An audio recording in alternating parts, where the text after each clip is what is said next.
Thank you for watching to support my channel, and don't forget that you can now buy my book on Amazon.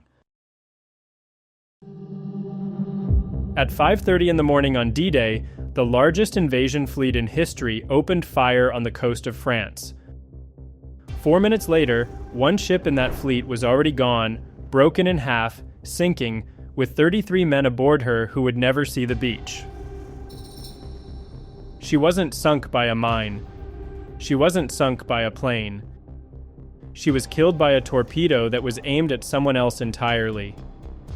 This is the story of the only Allied warship the German Navy managed to sink on the morning of June 6, 1944, and how she ended up in the wrong place at the worst possible second. When Germany invaded Norway in 1940, the country fell, but its navy didn't surrender. Norwegian sailors escaped to Britain and kept fighting under Allied command as a navy without a country. So Britain did something it did for several allies in exile. It lent them a warship. This one was built in Scotland as a British destroyer, His Majesty's Ship Shark. But before she was even finished, she was handed to the Free Norwegian Navy and given a new name, Svener, after a tiny lighthouse island back home that her crew might never see again. She was commissioned in March 1944. In less than 3 months, she'd be on the bottom of the English Channel. But to get there, she first had to survive the most secret night of the entire war. On the night of June 5th, Svener slipped across the channel as part of the force heading for Sword Beach, the easternmost landing zone, the closest to the German guns at Le Havre. And her job wasn't to land troops. Her job was to babysit the giants. She was screening 2 battleships, HMS Warship and HMS Memorializing, whose enormous guns were about to pound the German defenses. Here's the problem with being a destroyer assigned to protect battleships. You are smaller, you are faster, and when the enemy fires torpedoes at the battleship, you are standing right next to it. Remember that. It's going to matter in about 3 minutes. Now here's what makes this story almost unfair.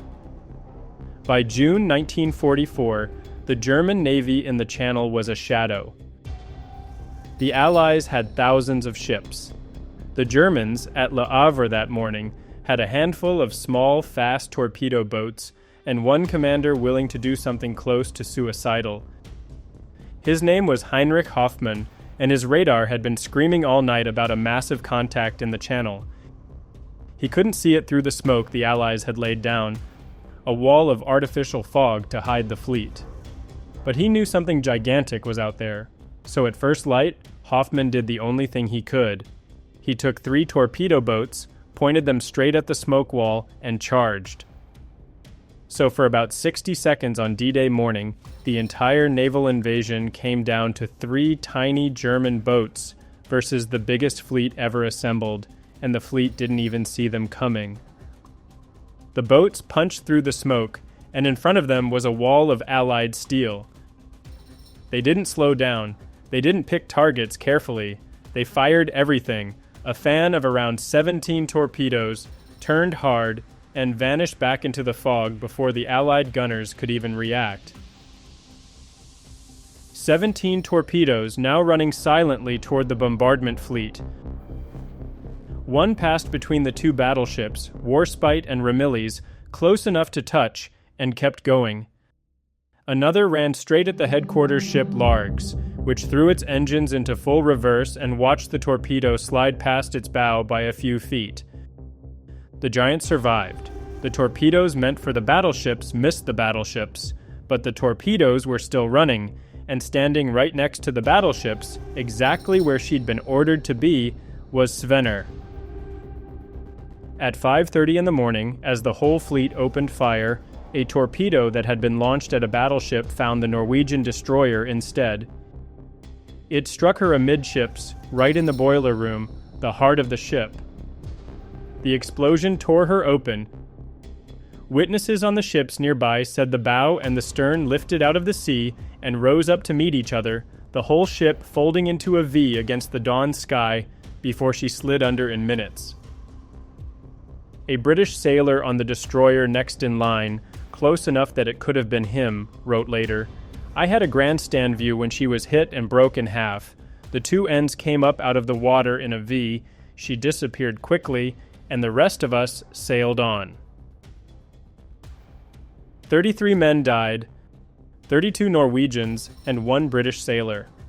But of the roughly 219 aboard, 185 were pulled from the freezing water by nearby ships, 15 of them wounded. Her captain survived and within days was back at sea, serving on Svener's own sister ship. Now, you'll hear Svener described as the only ship sunk by gunfire on D-Day. That's not quite right, and the truth is actually more interesting. She wasn't sunk by gunfire, she was sunk by a torpedo. What makes her unique is who sank her.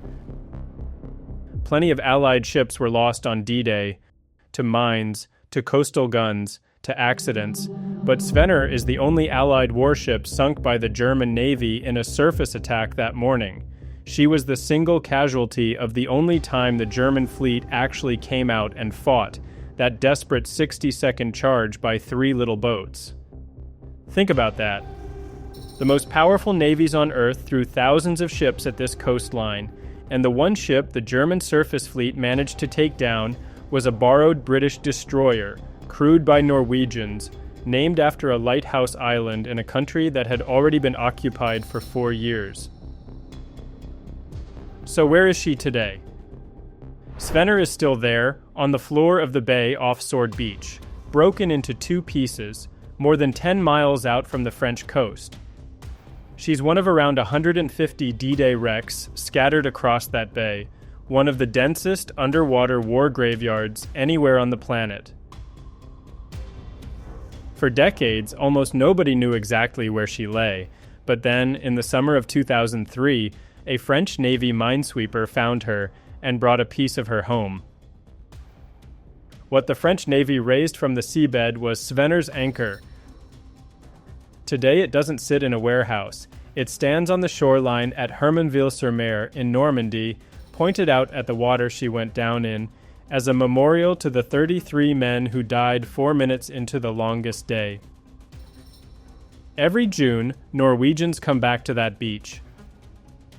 On the 80th anniversary, in 2024, the Crown Prince of Norway laid a wreath there, and the descendants of the men who fought laid flowers on the anchor.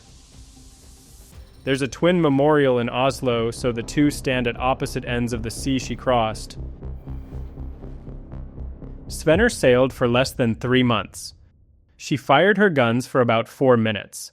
And 80 years later, 2 countries still stand on a beach to remember a ship most of the world has never heard of. Sometimes the smallest ship in the fleet is the one history can't forget. Thank you to my Patreon members who helped make this video possible.